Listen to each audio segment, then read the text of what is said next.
In today's episode, we'll be coloring one of the coolest books, Catatonic Coloring Magazine. It has the freshest cats in streetwear. Today we'll focus on this cool cat chilling at an intersection. We'll be using some basic colored pencils for the background and soft pastel pencil for the cat.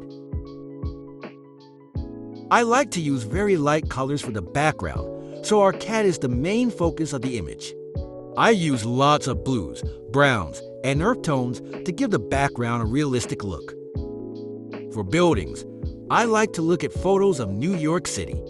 This gives you a good reference for what colors you might find on the streets. You'll also notice that adding pops of bright colors gives the illusion of lights off in the distance. Don't be afraid to try different colors and follow your creativity. Now onto our cat.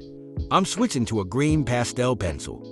With pastels, you lay down the color first, then blend it in. I also use a little bit of red for the shadow areas. I'm going to try something a little different with the jacket. I'll start with red in the highlights, blue for the midtones, and purple for the shadows. This gives the jacket a funky multicolor effect. That's what's great about this coloring magazine. You can try anything you want and experiment with color, and it still looks good. We'll begin to wrap up this page by coloring in our face.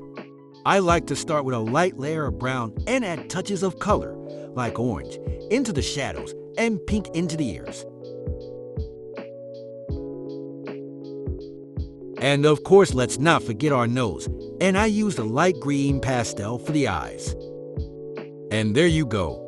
Our masterpiece is complete. This cool street cat can strut through the neighborhood in his fly outfit. And you can show this piece up to all your friends when you hang it up. Thank you for watching. We'll catch you next time.